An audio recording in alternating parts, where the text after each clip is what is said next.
여자의 외모가 아닌 다른 걸 사랑하게 되면 놀라운 일이 벌어집니다. 시골에서 농사를 짓고 고향을 지키면서 사는 청년이 있습니다. 준수한 외모에 시원시원한 성격, 섬세한 배려까지 어느 하나 나무랄 데 없는 너무나 순수한 청년입니다. 근데 청년에게는 고민이 있습니다. 결혼을 하고 싶은데 시골을 좋아하는 여자가 없어서 청년은 결혼을 못하고 있습니다. 청년은 농사가 끝나면 독서와 인터넷을 하는 게 유일한 취미였습니다. 인터넷을 하면서 도시에 사는 청년들과 카페에서 활동하다 한 여자를 알게 되어 이메일을 서로 주고받으면서 많은 대화를 하였습니다.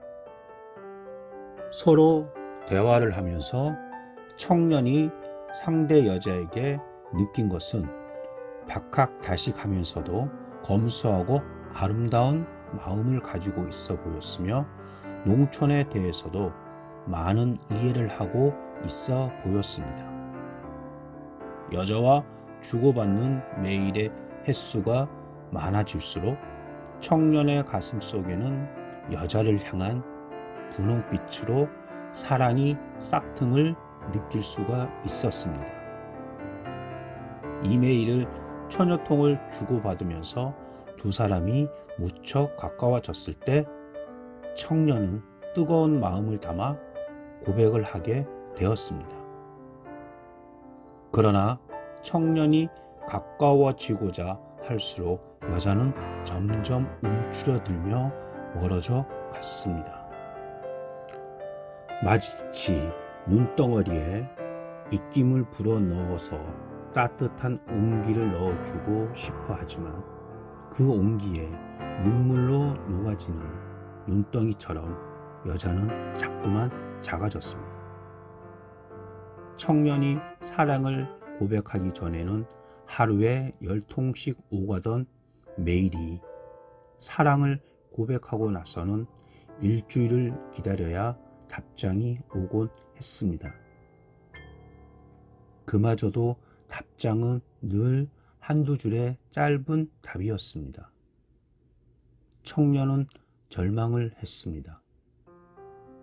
그토록 믿어왔던 또 믿고 싶었던 늦게 찾아온 사랑에 더욱더 절망을 했습니다. 누구도 시골은 싫은가 보구나. 다 이상일 뿐이야. 나처럼 힘들고 열악한 환경에서 농촌을 지키고자 하는 내가 바보지. 누가 봐도 이건 바보짓이야. 그렇습니다.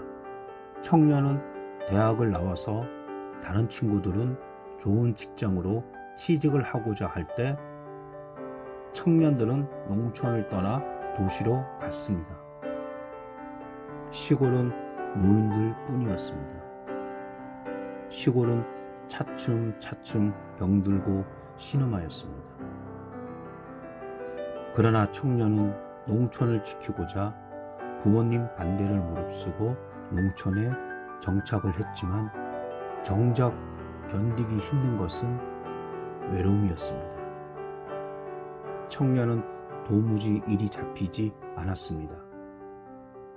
자신이 얼굴도 모르는 여자에게 이렇게 사랑에 빠져버릴 줄은 상상도 못했습니다.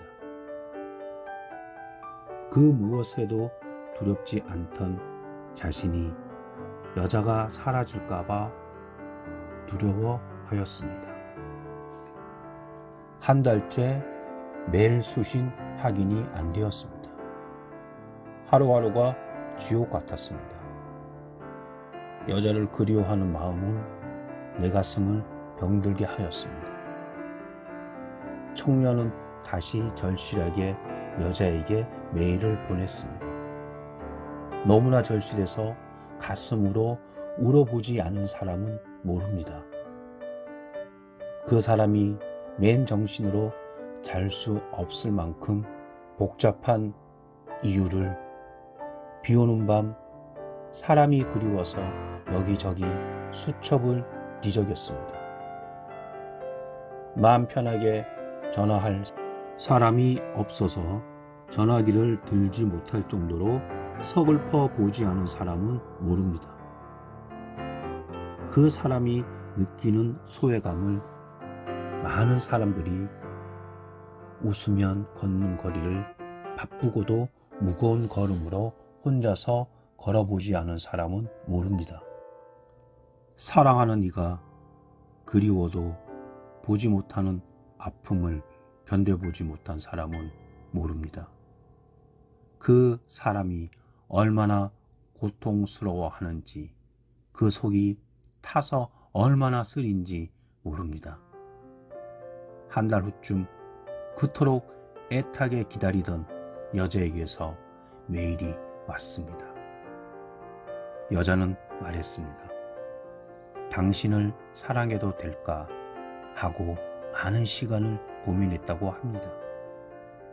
여자는 청년에게 마음속에 있는 고민을 털어놨습니다. 어릴 적부터 한쪽 다리가 불편한 소아마비를 앓고 있습니다. 그리고 또한 얼굴도 어릴 적 된 화상으로 흉터가 많이 져 있답니다. 그래서 직장 생활은커녕 집안에서 어두운 커튼으로 햇살을 가리고 혼자서 살아가고 있습니다. 저는 가진 것도 없습니다. 더구나 몸마저 이래서 누구 하나 쳐다보지 않았습니다. 그동안 사이버상에서 많은 사람들을 사랑하고 사랑을 주고 싶었지만 다들 저를 보면 그만 등을 돌렸습니다. 그 이후엔 사람을 만나는 일이 두려워 저에게 호감을 주는 남자가 있다면 먼저 등을 돌리곤 했습니다.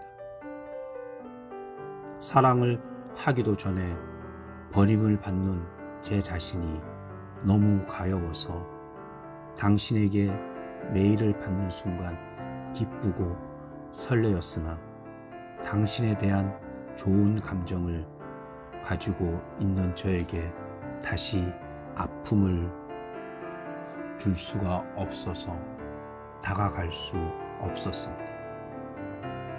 이런 저를 사랑할 수 있다고 어떻게 자신을 하십니까? 청년을 여자의 얘기를 듣고 나서는 눈앞이 아득했습니다.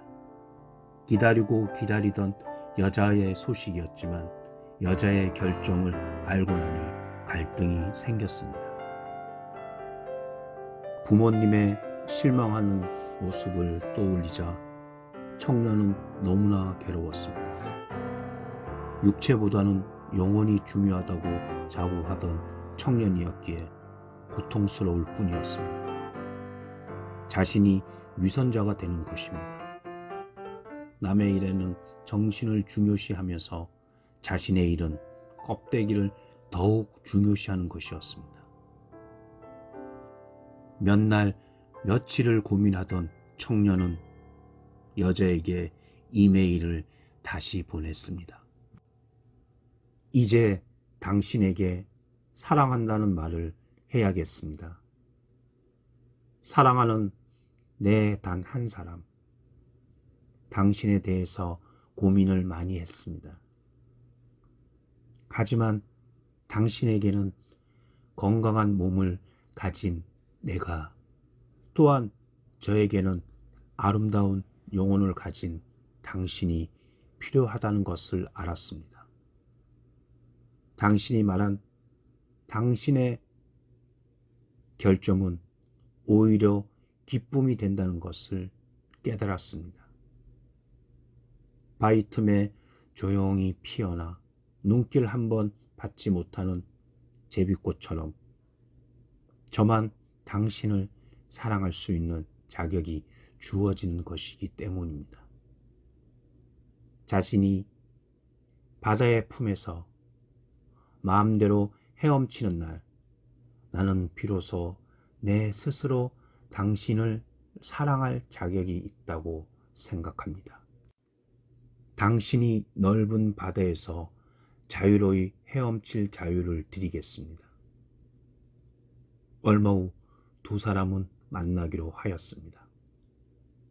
청년은 여자의 불편한 몸이 걱정이 되어 서울로 올라가겠다고 하였지만 사는 걸 보고 싶어 하는 여자의 부탁으로 지금은 폐교가 된 초등학교에서 만나기로 하였습니다. 여자는 전화번호도 알려주지 않고 무작정 3월 14일 화이트데이 학교에서 가장 큰 나무 밑에서 만나자고 하였습니다. 그리고 드디어 화이트데이 3월 14일 청년은 여자가 혹 못 찾을까봐 1시간 반이나 먼저 나가서 여자를 기다렸습니다. 여자는 남자의 애간장을 다 태우고 30분이나 늦게 도착을 하였습니다. 교문에서부터 웬 날씬한 여자가 목발을 짚고 머리엔 노란 스카프를 두른 채 뚜벅뚜벅 걸으며 청년의 눈에 점점 크게 다가왔습니다. 여자는 부끄러운 듯이 살며시 고개를 숙이더니 이제 저를 보여드리겠어요. 여자는 안경을 벗고 스카프를 벗어서 나뭇가지에 걸었습니다. 그 순간 남자는 눈이 휘둥그레지고 얼굴이 화끈거렸습니다. 여자는 얼굴에 흉터 하나 없이 우윳빛 얼굴에 이목구비가 또렷한 굉장한 미인이었습니다. 그리고 여자는 목발을 내리고 아무렇지 않게 나무 밑 벤치에 앉더니 환한 미소를 지었습니다. 놀라셨죠? 처음부터 속이려던 것은 아닙니다. 다만 내 영혼을 사랑하는 사람을 만나고 싶을 뿐이었어요. 이제 당신의 바다에서 헤엄쳐도 될까요? 청년은 물결인 눈빛으로 와락 여자를 껴안았습니다. 인생에서 가장 큰 값진 것은 진정한 소중한 사람을 만나는 것입니다. 위대한 여러분, 자신을 아끼고 사랑하세요. 감사합니다.